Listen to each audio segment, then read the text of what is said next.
Hello दोस्तों, आप सभी का बी एन ट्रिक की क्लासेस में स्वागत है। आज के वीडियो में हम गणित शिक्षण विधियों के कुछ महत्वपूर्ण प्रश्न देखेंगे। ये हमारा पार्ट 1 होगा और ये शिक्षण विधियाँ गणित की REET, RTET, C TET, UP TET, M P TET and all state TET के लिए अत्यंत महत्वपूर्ण है। तो आइए देखते हैं हमारा पहला प्रश्न। कक्षा 5 में गणित के प्रकरण औसत के पढ़ाने के पश्चात छात्र कक्षा के छात्रों की औसत ऊंचाई ज्ञात करता है। तो छात्र द्वारा प्राप्त उद्देश्य कौन सा होगा? ज्ञान, अवबोध, ज्ञानोपयोग या कोई नहीं। तो इसमें ऑप्शन 3 सही है, ज्ञानोपयोग। हमारा अगला प्रश्न है, छात्र को विभिन्न रेखागणित की आकृतियां देकर उनमें से त्रिभुजाकार आकृतियां अलग करवाई गई, उसका उद्देश्य है ज्ञानात्मक, अवबोधात्मक, अनुप्रयोगात्मक या कौशलात्मक। तो हमारा सही आंसर है इसका ऑप्शन सेकंड, अवबोधात्मक। हमारा अगला प्रश्न है, प्राथमिक स्तर पर गणित शिक्षण का सर्वाधिक महत्व है सांस्कृतिक, मानसिक, व्यावहारिक या आध्यात्मिक। तो इसका ऑप्शन 3 सही है, व्यावहारिक।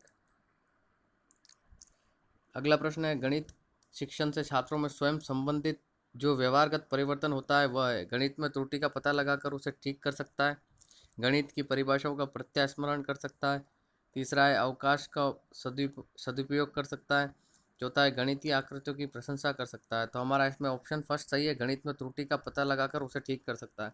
हमारा अगला प्रश्न है, यदि ज्यामितीय आकृतियों का अवबोधन हो जाता है तो छात्र के व्यवहार में परिवर्तन होगा।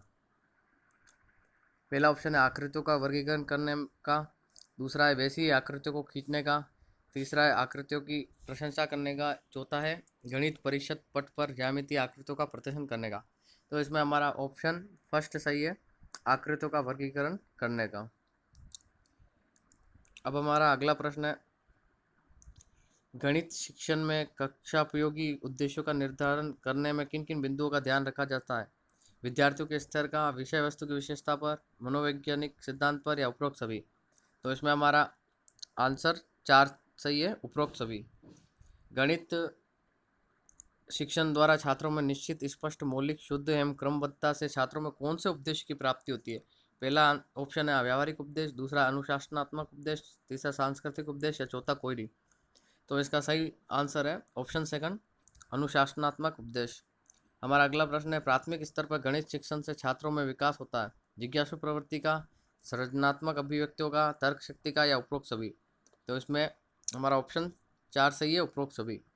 हमारा अगला प्रश्न है, छात्र गणित तथ्यों, परिभाषाओं एवं सिद्धांतों आदि में त्रुटियों का पता लगाकर उनका सुधार कर सकता है। यह विशिष्टता निम्नलिखित प्राप्त उद्देश्य की है?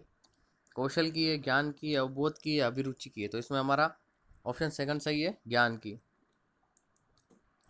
हमारा अगला प्रश्न है, रिक्त स्थानों की पूर्ति कराने वाला प्रश्न गणित शिक्षण के किस प्राप्ति उद्देश्य की जांच करता है? पहला है कौशल का, दूसरा है ज्ञान का, तीसरा अवबोध का, चौथा है अभिरुचि का। तो इसमें हमारा ऑप्शन सेकंड सही है, ज्ञान का। तो ये हमारा गणित की शिक्षण विधियों का पार्ट 1 पूरा हुआ। इसमें हमने टोटल 10 प्रश्न देखे हैं जो कि परीक्षा की दृष्टि से अत्यंत महत्वपूर्ण है। तो आपको वीडियो अच्छा लगा हो तो वीडियो को लाइक करना और चैनल को सब्सक्राइब एंड शेयर करना। Thanks for watching friends.